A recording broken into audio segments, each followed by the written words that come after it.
Hey guys, so today I'm going to try and explain strings in layman terms in Java. So I've been doing Java for a while now, but I'm still kind of noob compared to a lot of people. But these are the operations I always use the most, or more specifically methods of the string class. Okay, so I'm just going to go through these. First I'll explain what I'm using. This is BlueJ, as you can see in the top left. It's an integrated development environment that's pretty beginner friendly for Java. As Java is an object oriented programming language, it generally uses classes, which are basically sort of sets of methods that work together. So this is a class, and in a larger program, there would be other classes, and this would show how they're all linked up. So this is the class I've just made called understanding strings, and I'm just going to use it and go through the basic operations of string. So this is the class header here, and this is the class constructor. You don't necessarily need to construct something. I'm just going to do a few methods.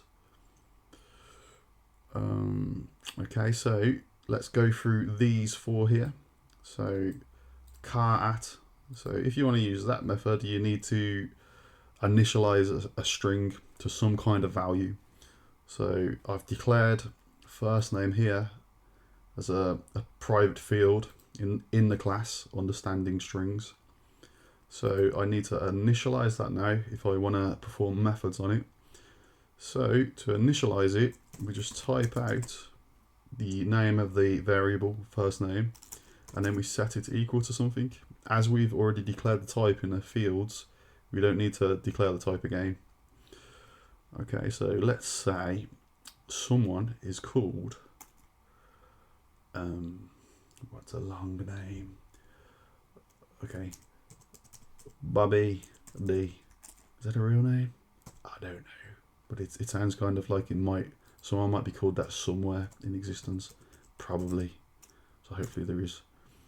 Okay, so let's try and do something with the CharAt function.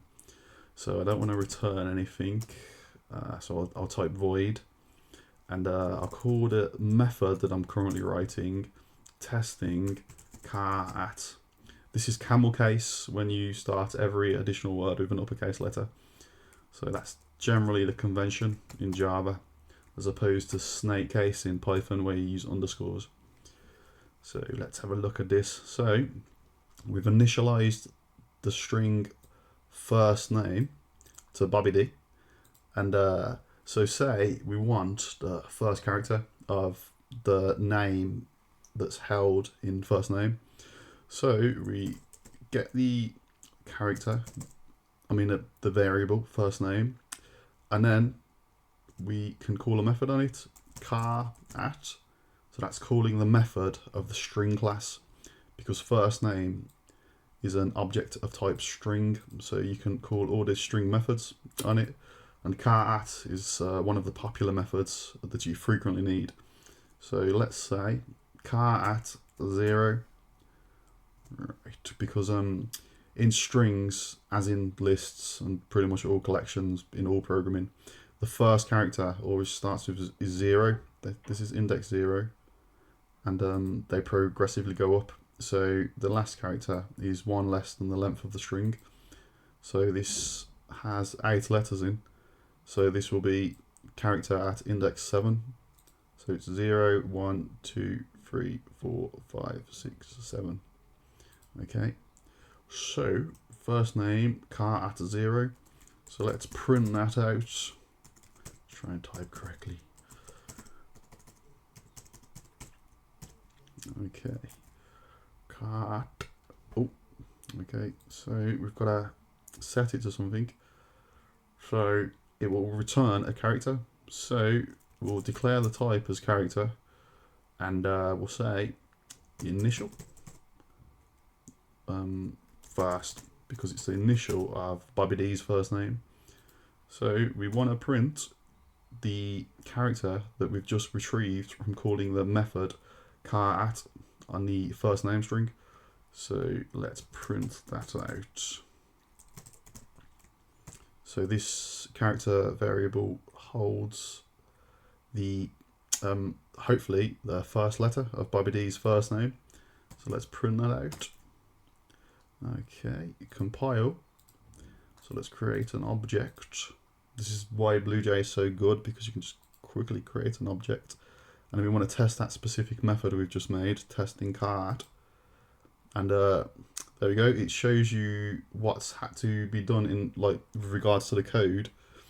So first you'd need to create a new understanding strings object, and then you call the method from the understanding strings class on that object. The object is down here. And the method prints out the first letter of Bobby D's name, which is B. Okay, so let's try and go on to another method now. So let's say we want to test equals, and you should not use this when testing if strings are equal, because this is meant for basically sort of integers, and yeah, basically integers really. Objects have different references, so the compiler won't recognize two strings as different, because strings, even if they hold the same characters, will have different references, so it just does not work. So let's write a method.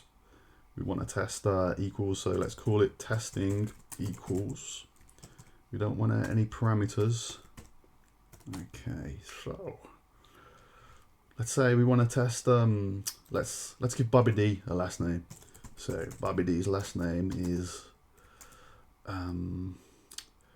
Bobby D Koala Bear. That's probably a real last name somewhere in Australia, maybe. There's a lot of koala bears in Australia. Okay, so last name. Okay, this is going to be a boolean, because test equals always returns true or false.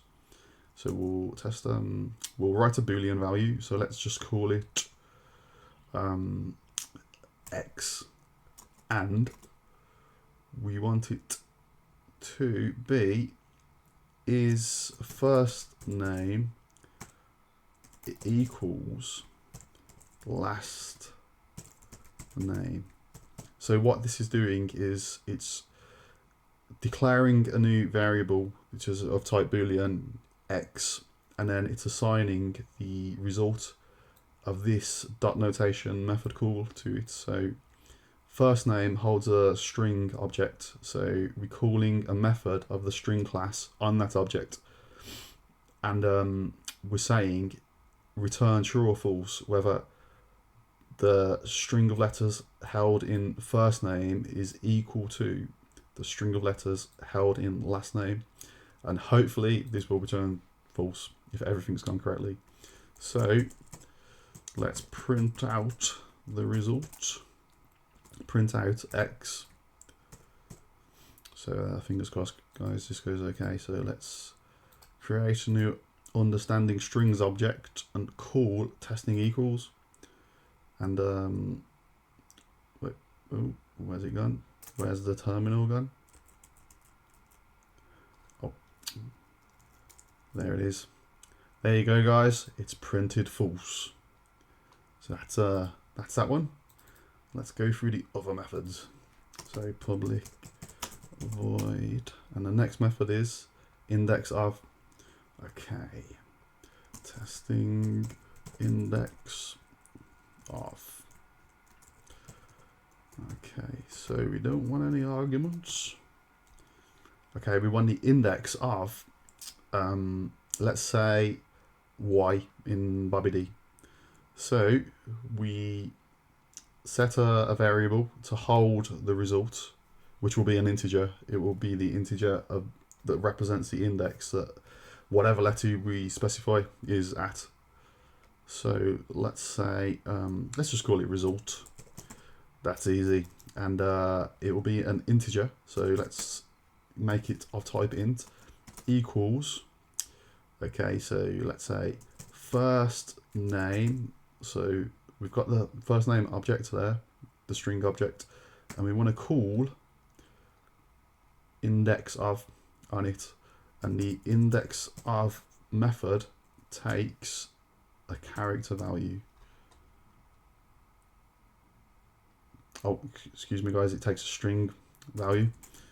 Okay, so we want indexOf, so I guess it's kind of like a substring. Okay, indexOf y in Bobby D.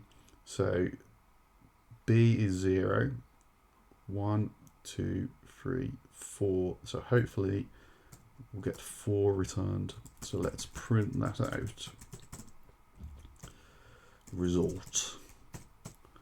Hopefully it's a good result. Let's check it out. This tension's building. Testing indexOf. Okay. Where is it? There it is, 4. Okay guys, so that's worked correctly. So that's all good. With the last one, length. This is easily the most used string method in history. I probably should have done this one first in retrospect, but let's do it. Testing length. Okay, so we want to test the name of koala bear. So we'll test the length of the string koala bear. So koala is 5 letters and bear is 4, so that's 9. So fingers crossed we'll get that, and this again returns an integer. So let's call it another result. So we're initializing another result to be of type integer, and then we'll get koala bear, which is held in the variable last name, and then let's get length on there. So this should be 9. So system.out.print line return another result. Okay guys, this hopefully will return the value 9. Okay, come on. Oh, there we go. Value 9. So that's it guys.